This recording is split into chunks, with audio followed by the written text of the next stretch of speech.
Assalamualaikum warahmatullahi wabarakatuh. Bismillahirrohmanirrohim. Alhamdulillah, kali ini kita bisa bertemu untuk berbagi informasi. Informasi kali ini yang akan saya bagi dengan teman-teman guru adalah pemetaan materi pada materi virus. Pemetaan materi ini wajib kita lakukan sebagai dasar untuk menentukan materi esensial yang akan kita kembangkan pada RPP kita. Peta materi untuk virus ya seperti ini saya telah berusaha membuat dan mungkin nanti bisa diperbaiki, ditambah, monggo silakan ya, tergantung kepada kemampuan panjenengan untuk literasi ya. Menurut saya virus itu ada bab penting yang harus dipelajari pada tingkat SMA terutama kelas 10, yaitu ada struktur tubuh virus, reproduksi virus, peranan virus, dan pengendalian wabah virus. Nah, ini ya, seperti kita ketahui virus merupakan makhluk peralihan antara benda mati dan makhluk hidup. Ya, kenapa dikatakan sebagai benda mati? Ya, karena di luar tubuh sel inang virus ini tidak menunjukkan aktivitas hidup sama sekali. Dia berbentuk seperti kristal. Nah, ini yang membuat dia bertahan di udara. Ya, sebagai contoh adalah virus COVID-19 yang oleh WHO sudah dikatakan penularannya lewat udara. Lalu kenapa virus merupakan makhluk peralihan dari makhluk mati dan dia termasuk makhluk hidup? Ya, karena virus mempunyai kemampuan untuk reproduksi atau memperbanyak diri. Bedanya, reproduksi virus ini membutuhkan sel target, tidak seperti reproduksi pada makhluk hidup lain ya yang memiliki kemampuan reproduksi generatif, yaitu membutuhkan sel gamet A dan sel gamet B bergabung akan menjadi satu sel yang mengandung A dan B. Sedangkan kemampuan vegetatif adalah kemampuan perbanyakkan diri tanpa adanya peleburan dua sel gamet. Nah, virus tidak memiliki kemampuan reproduksi secara generatif ataupun vegetatif. Tapi ya, dalam perbanyakan virus ini dia membutuhkan sel target yang diambil materi genetiknya. Ini karena dia berbeda dari makhluk hidup lain, bukan reproduksi generatif ataupun reproduksi vegetatif ya, maka virus ini reproduksinya disebut sebagai replikasi.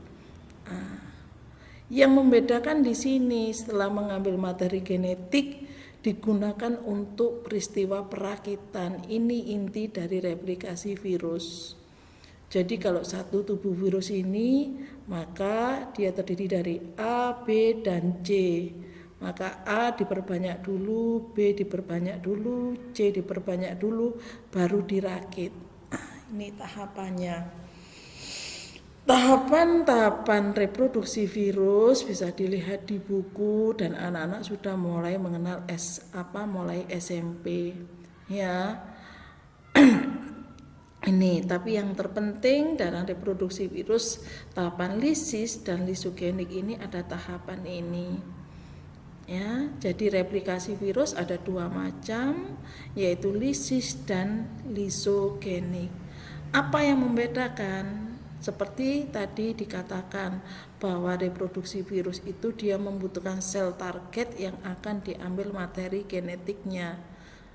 Nah, Di akhir setelah reproduksi virus ini, sel target pada reproduksi lisis akan mati.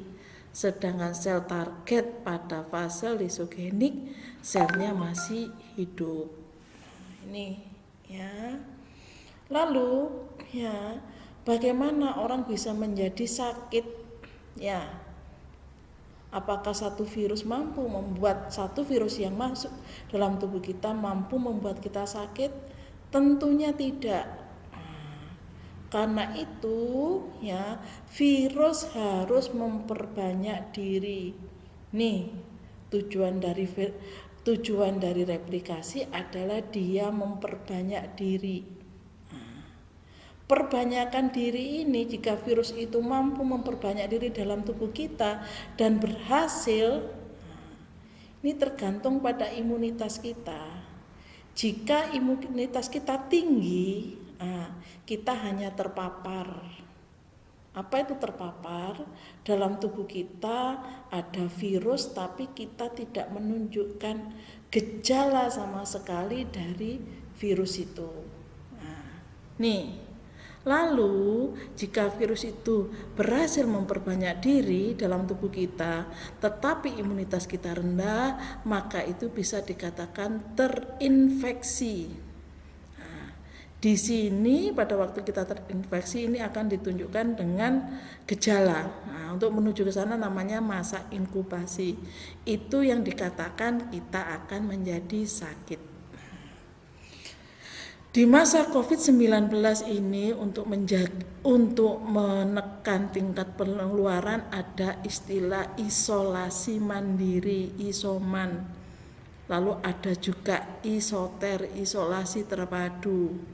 Bedanya kalau isoman dilakukan di rumah, kalau isoter adalah suatu lembaga di mana orang-orang yang melakukan isolasi akan dipantau oleh nakes selama 24 jam.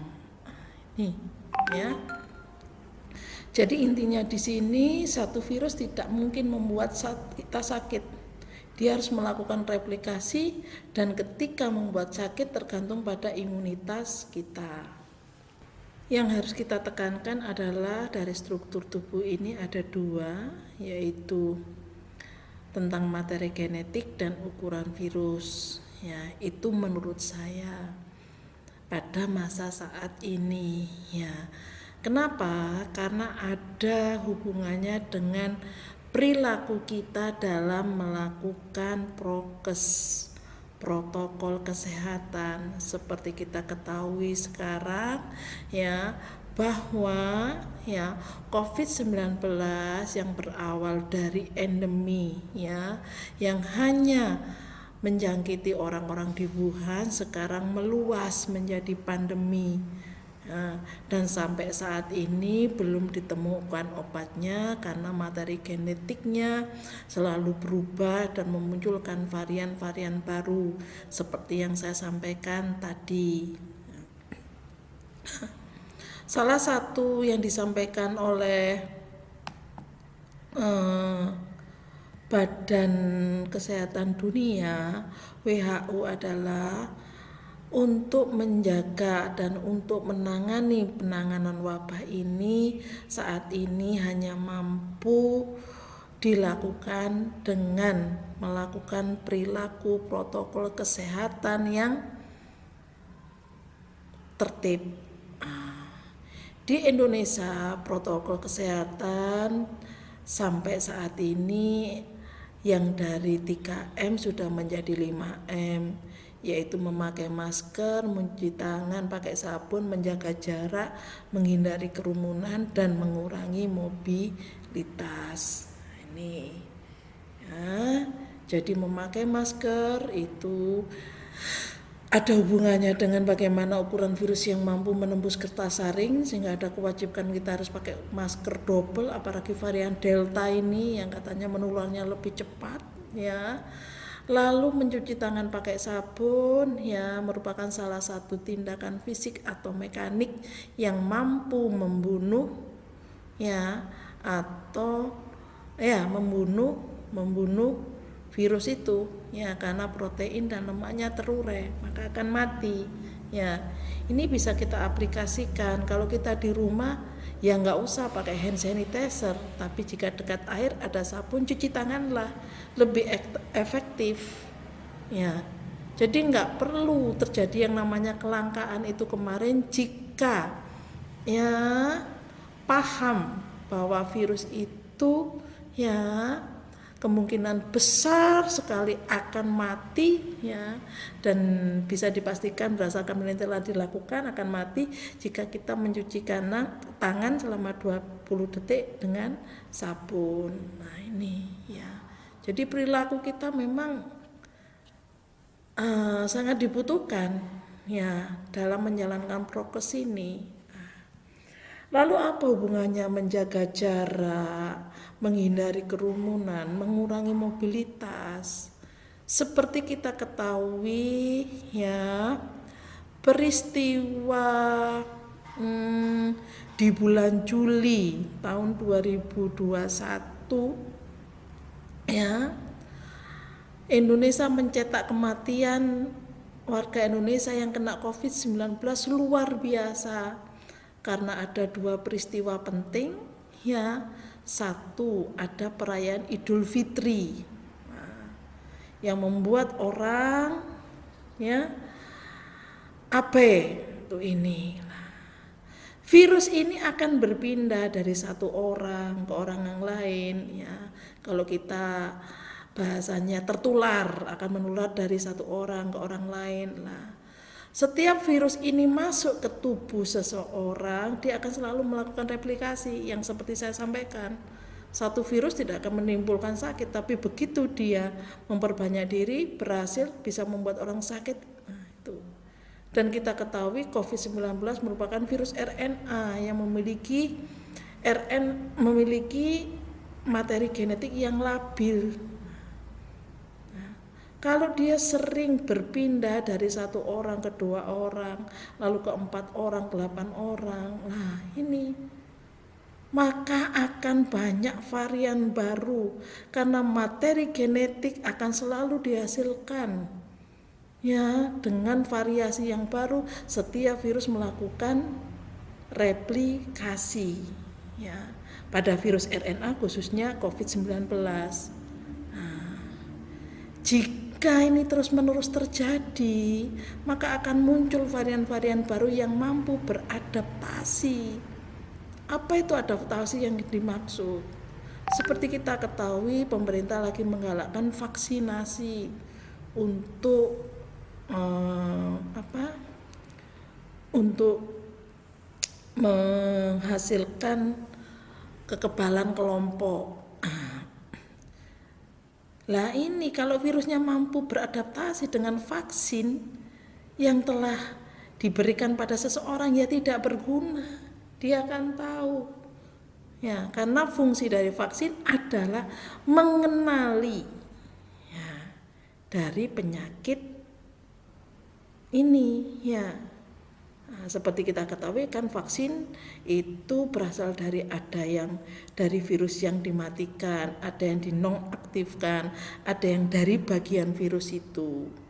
Nah, ini jadi dia diharap begitu dimasukkan dalam tubuh kita, disuntikkan dalam tubuh kita, jika ada virus ya yang sama dengan dia, nah, dia mampu mengenali dan mampu begini loh caranya mengatasinya. Nah, tapi ya kalau varian baru ini mampu beradaptasi dan dia mengetahui, sudah tidak berguna namanya vaksin itu. Nah, karena itu ya kita harus memahami ya mengapa PPKM di Indonesia selalu dievaluasi 1 minggu sekali, diperpanjang. Ya ini sebagai upaya agar tidak lahir atau tidak hadir namanya varian baru dari COVID-19. Di akhir Agustus seperti kita ketahui beberapa wilayah di Indonesia sudah bisa melaksanakan PPKM level 3 ya, sudah mulai karena sudah banyak yang divaksin. Tapi 5M harus tetap dilaksanakan ini ya. COVID ini menjadi luar biasa ya. Jika varian-varian baru ini tidak dapat dihentikan atau belum dapat dihentikan ya, dan belum ditemukan obat yang tepat, maka ya mudah-mudahan tidak terjadi, akan mengancam kelestarian dari makhluk hidup. Makhluk hidup di sini yang kita maksud adalah manusia. Kalau pandemi ini tidak tahu ujungnya dan kematian masih tinggi, ya bisa-bisa namanya manusia itu habis. Ya, itu ya. Karena itu kita sekarang bisanya melakukan protokol kesehatan dengan tertib selama obat dari COVID-19 belum ditemukan. Nah, doa kita cuma satu, mudah-mudahan materi genetik dari COVID-19 segera menjadi materi genetik yang stabil ya, sehingga segera ditemukan obatnya. Dari sini ya, dari pemetaan materi ini saya ya menganggap materi esensial di masa pandemi yang berkepanjangan ini adalah pengendalian wabah. Harapan saya dengan materi esensial pengendalian wabah ini ya, siswa saya mampu dan mau melakukan literasi tentang struktur tubuh virus, peranan virus, dan reproduksi virus. Nah, ini ya, saya berusaha dan akan selalu berusaha mengubah dari guru yang konseptual menjadi guru yang faktual. Itu tadi peta pikiran yang bisa saya paparkan dan materi esensial yang akan dikembangkan dalam kerangka rencana pembelajaran di part 2 ya. Di part 1 ini kita menentukan peta pikiran dan materi esensial. Terima kasih atas perhatiannya. Assalamualaikum warahmatullahi wabarakatuh.